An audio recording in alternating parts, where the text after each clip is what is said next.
Good morning. Today's podcast is dedicated on raising awareness related to cybersecurity threats, and in particular, ransomware attacks that target small and medium-sized businesses. My name is Anna Sarri. I'm a cybersecurity officer within the European Union Agency for Cybersecurity. And today we have with us Marjin Schuurbiers, Head of Operations in Europol Cybercrime Center. Hello, Marjin. Hello, nice to be here. Nice to have you. We have Brian Honan, CEO of BH Consulting and founder of the first IRAS computer emergency response team. Hi, Hello, Anand. Brian. Thank you for having me on the podcast. It's a pleasure. Thank you for joining this podcast. And we also have Ifigeneia Lella, an expert within the EU Agency for Cybersecurity, managing the activities around the ENISA threat landscape. Hi, Ifigeneia. Hi, Anna. Thanks very, very much for this invitation and for this podcast. So welcome all.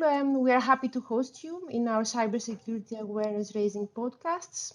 And I would like to start the conversation with Brian. Brian, would you please explain to our audience what is a ransomware attack and why would a ransomware gang target a small business rather than a large company that has more money?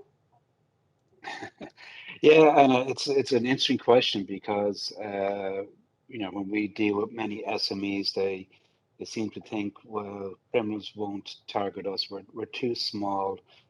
They don't care about us, and criminals will go after the bigger companies because the bigger companies have more money, and that's where the criminals will make their money from. But criminals don't really care how big or how small you are.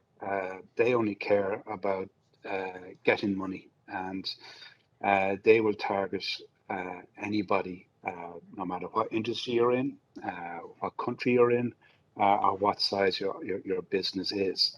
And basically, what they try and do with a ransomware attack is that they will infect your network with ransomware, which is a kind of computer virus that will encrypt all your data on all your systems to make your data unavailable to you.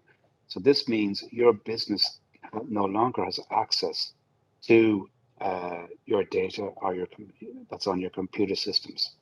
And the criminals will then say to you, okay, you want your information back, you want to have access to information, you want your business to continue operating, you're going to have to pay us a certain amount of money, often in cryptocurrency, because that way it's harder for law enforcement to trace the payment by cryptocurrency.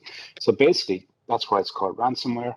It's encrypting your information so you can't get it, and you have to pay for a password or a key, is the phrase that's often used, to recover your data back so that you can continue to operate. And why they target SMEs, they don't care. They will target businesses that will be disruptive. In many cases, the criminals, before they hit the ransomware, will explore your systems, and they will make a good estimate really as to how much money you can afford to pay. And they will base their ransom often on what they believe, either how important the system is to you or how much money you can pay. So if your business relies solely on IT, the ransom is probably going to be higher than if you are a small business, maybe a mechanics business that doesn't need as many computers. The ransom from the gang might be smaller for them, but still they will be looking for information to get you they'll be looking for money to get your information back. So that's kind of in a nutshell what a ransomware attack is and why criminals are going after SMEs. They aren't looking for the big whale, if you like. If you think of criminals like fishermen, going after a big whale takes a lot of time, a lot of resources, a lot of effort. But if you go after a shoal of fish, a much smaller fish, you can catch more and still get the same amount of return that you want. So going after the smaller fish can still be quite profitable for criminals because they can many of the attacks are automated as well. So I don't want to take up the whole podcast and going through all of this, but in summary, that's what criminals are doing. They're targeting SMEs because they know SMEs can rely on systems and will pay money to get them back. And volume of attacks can net as much money for them as trying to target a big organization. And Brian, can you also explain what the term double extortion ransomware attack means, and also what small businesses could do to protect themselves from such an attack? Sure. So we discussed the ransomware aspect of the attack. That, as I said, encrypt all your data and hold it to ransom. Often what the criminals will do now is they will do a double ransomware attack or a double extortion attack. And this is that before they encrypt your data, they take a copy of all your data and they will host it on a website on the dark web. And they then threaten, they demand a ransom fee from you so that you will look for the key to get your information unencrypted on your systems. But also they will demand a ransom that for them not to release your data onto the internet, or to sell it to other criminals. So you might have customer data, you might have sensitive company information, you might have data that is protected by regulations, and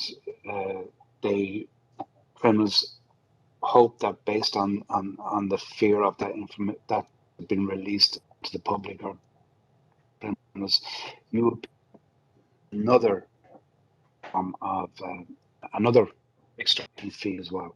And we're also seeing, by the way, what's now called triple extortion attacks as well, is that the criminals will go through your data, and if they find anything incriminating in your data, so maybe you've got an email exchange with one of your colleagues about maybe committing fraud or breaking regulations or something that's not ethical or that would not reflect very well on your business, and they will, they demand a ransom to give you your key to recover your data. They will demand a ransom not to publish the information onto the internet, and then they can also, if they come across incrimination data in what they've stolen, they will demand a ransom that they won't go to the authorities with that information as well. So criminals are looking to make as much money as they can out of these attacks. So it's important that as an SME or indeed any size of company, you take the appropriate measures to try and reach significant of being successful here. So some of the key things is make sure you've got good, reliable backups. So it's important that those backups are carried out regularly. It's important those backups are secure and that those backups are isolated from your main systems so that they can't be compromised as well. So good backups are very important. Make sure that all computers have up-to-date software, so all the latest patches are applied.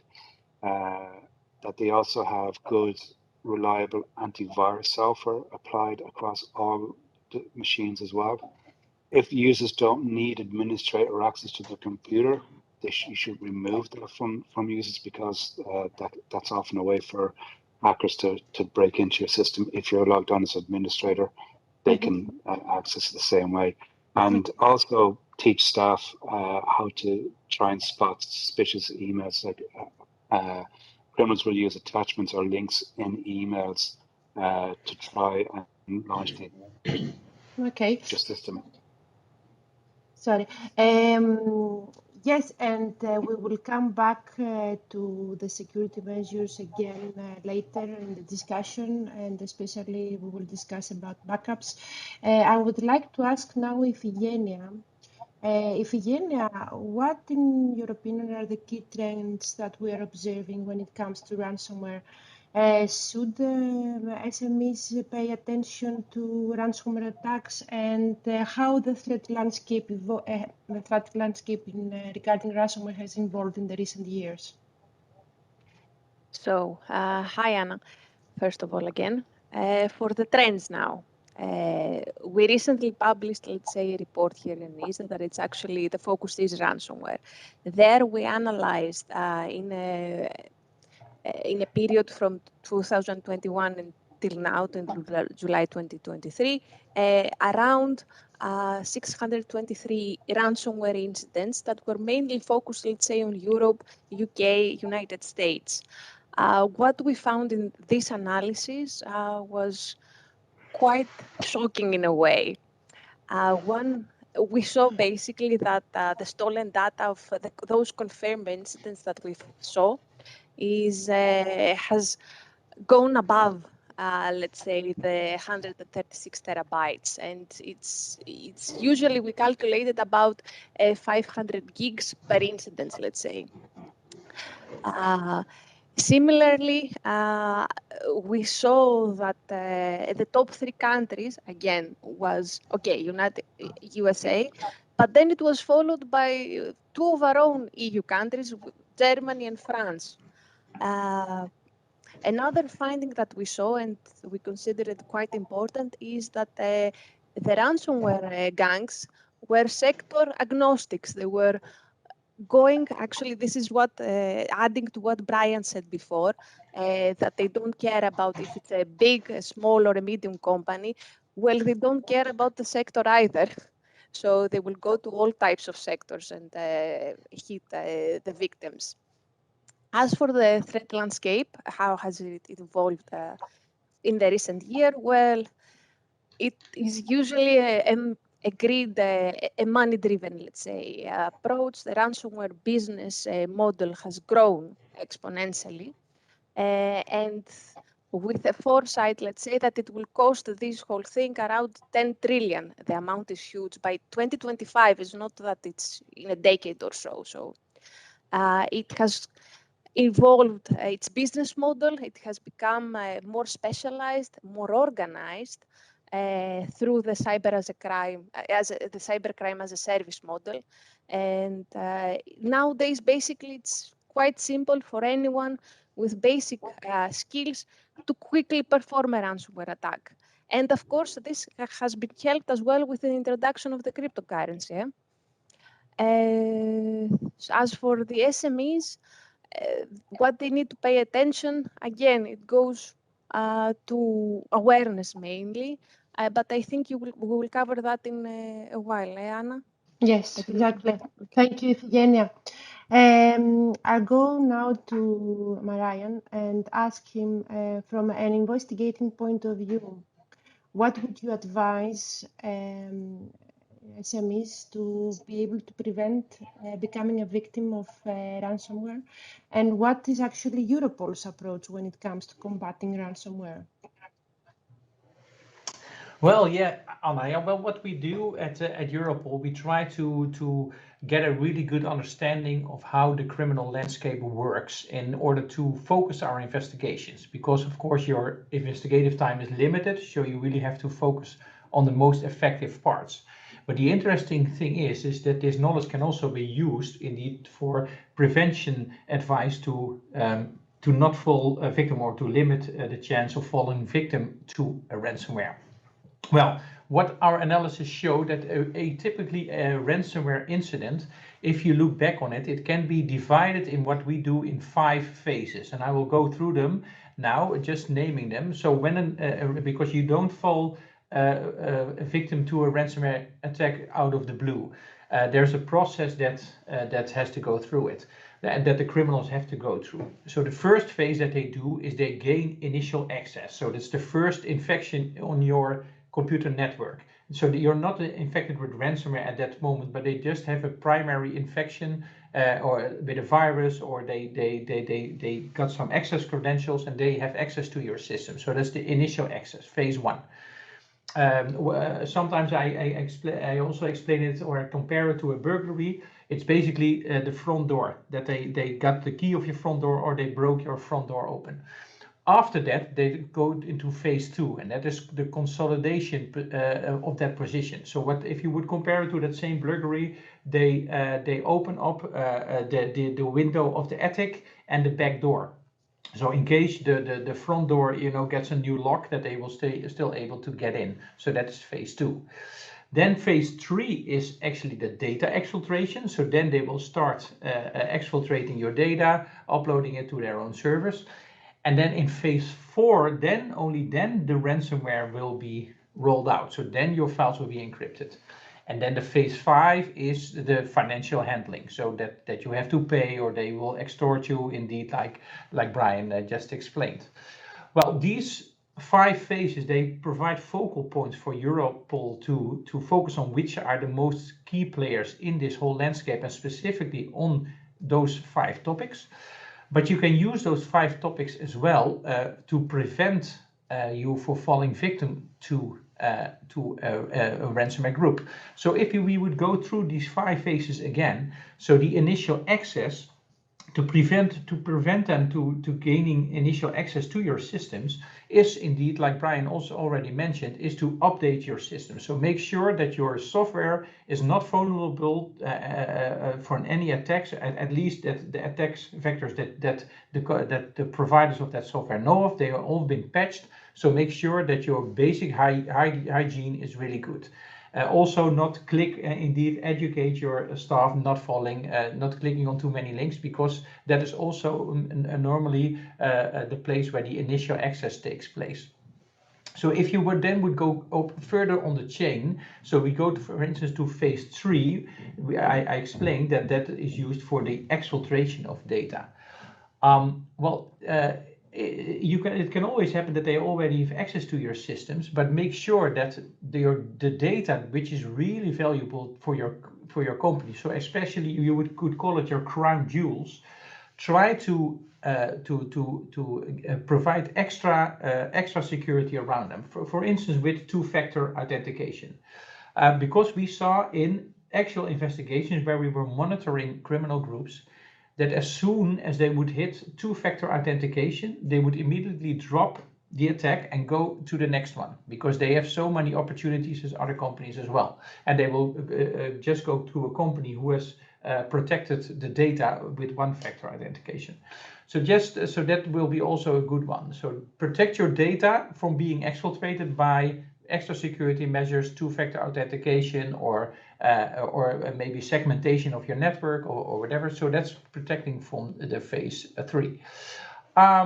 Then just going to the last phase, the phase 5, then the payment. That is a sensitive topic, because of course we understand that there's sometimes companies are a little bit with their backs behind the wall, so they stand against the wall, or they feel they stand against the wall, they have no other choice than to pay. And from a continuity perspective, we understand that and respect that. But from an investigational perspective, what we see is that the money that is being earned by one ransomware attack, so is being paid by one victim, a part of that money is being reused to set up new attack infrastructures to attack new companies. So the problem is that your money, the money that you will be paying, will be basically funding the new attack. So and what we have to do is to somehow break these chains. So if we somehow within Europe would be able, or within the world actually, but if we would somehow make a standpoint that we would not pay, then we would basically not fund the next attack anymore. Of course, the question is, who will be the first? Who will be the first to take, okay, I will stop breaking the chain. But if we would do that like for a couple of months behind each other, you would really make the lives of cybercriminals more difficult to attack more companies.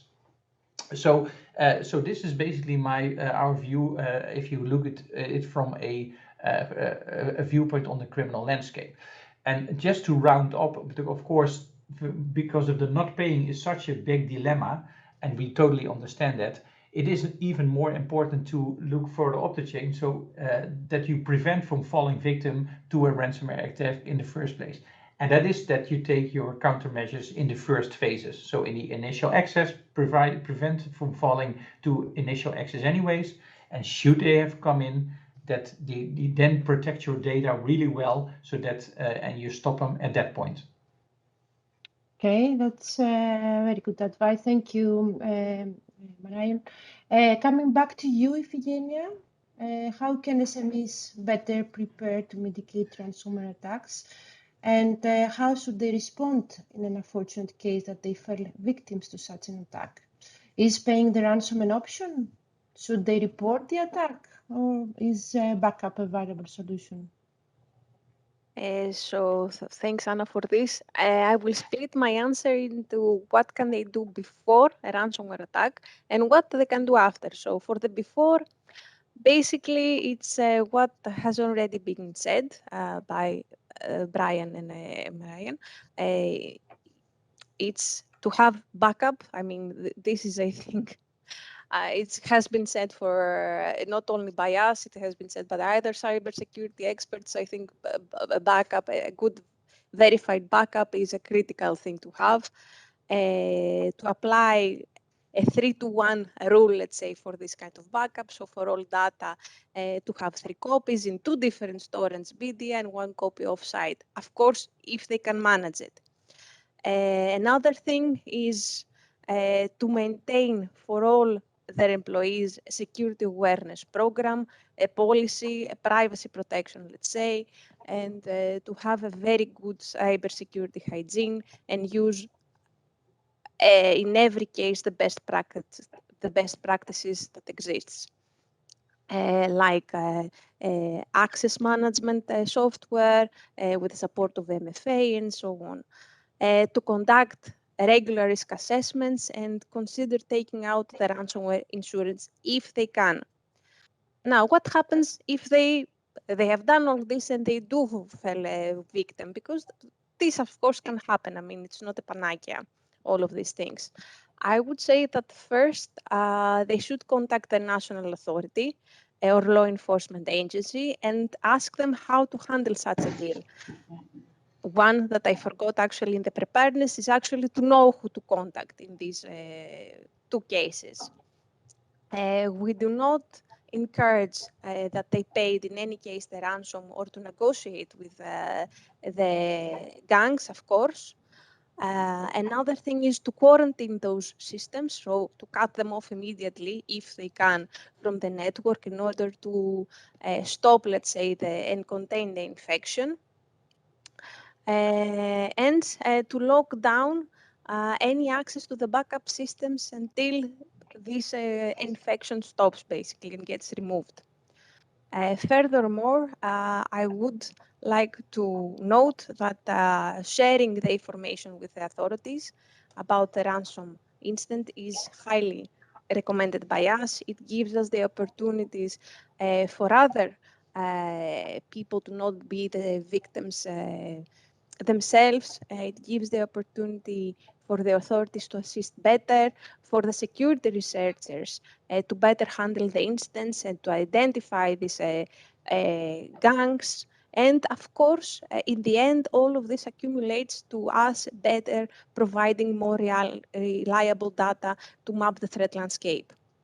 Okay, thanks, Ifigeneia. And I'm coming back to Brian to ask him.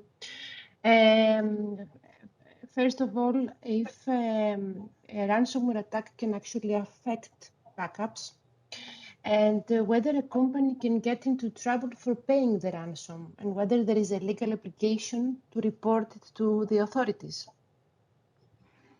Okay, and thanks for that. I'll take those 3 points as you said them there. So firstly, backups.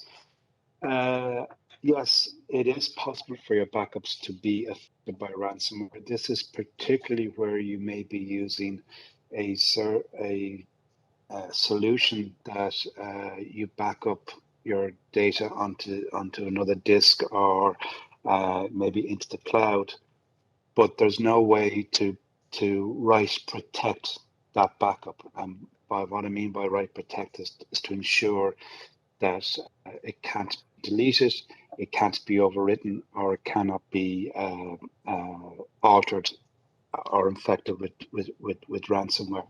So you need to make sure that the way you are backing up your data is a secure way. That is called the phrase that is used is called immutable backups. So if it's software that you're using to back up to disk or to the cloud or onto tape or whatever the medium may be, is to ensure that your backup cannot be altered, because if you get hit by a ransomware attack, your backups is one of the best ways to restore your data from. And it's also not, backups are important not just for ransomware attacks, but any other type of crises that might hit your computer systems, be that computer-based or fire or flooding or any other disaster. So make sure your backups are protected and that they can't be overwritten or can't be altered. The other thing, can you get into trouble for paying ransom? In some cases, that would be the case. Yes, many of the governments, the U.S. government, EU, etc., have sanctioned some of the criminal gangs that are behind ransomware attacks. So if you actually pay the ransom, you could end up being in breach of those sanctions, and you could face a fine. Now, sometimes businesses will maybe take that risk and to get their data back, but it is important to remember you could be facing legal repercussions if you pay money to a sanctioned entity, such as some of the ransomware gangs that are behind this. And then the other question was, oh, sorry, and what was the third question? Oh, do you need to, are you legally obliged to report ransomware attacks? Yes. That is a interesting question because it depends. So within the EU, we are obliged under GDPR to make a notification to the supervisory authority within 72 hours of any data breaches or significant data breaches. So if you are a victim of a ransomware attack and you are processing sensitive data or large amounts of personal data, and that data becomes ransomable, then yes, you will be obliged then to report the ransomware attack under GDPR. And there may be other regulations that may be specific to your industry or specific to the country you're in, may need to take into account as well. So it's always important when you have a ransomware attack to seek appropriate legal and regulatory advice as to what your obligations are regards to that. But, you know, is there a generic rule that you must report a ransomware attack to law enforcement? As far as I'm aware, there's not. But as I said, under GDPR and other regulations and laws, you may be required to report it under those if the data under those regulations has become impacted. But I would back up what Ifigeneia said about not reporting to law enforcement. I would encourage people to do so because it gives law enforcement more information and more data to build their intelligence cases on. And the law enforcement in your country, in your member state, will share that with Europol, and Ryan and his team and other teams in Europol can gather that data and then target these gangs and hopefully end up arresting them and putting them in jail. So while you may not have an immediate legal responsibility to report it, I think you have a moral obligation to help everybody out. And as I said, you may need to check and see what the regulations and directives that you're operating under may have requirements for reporting to those. Thank you for this, Brian. And since we have Europol here with us today in the discussion, let's get the confirmation. I guess you also agree, Brian. So what should SMEs do? Should they pay the ransom? or not? Just to give a clear, No. let's say, message. No, we would definitely, although we understand sometimes the, like I mentioned before, the dilemma that you're in, but we would definitely discourage paying the ransom amounts, because, as I mentioned before, you you basically supporting your money will be used to attack the next victim. So you will basically sponsoring the next victim, and somehow we have to break up this chain.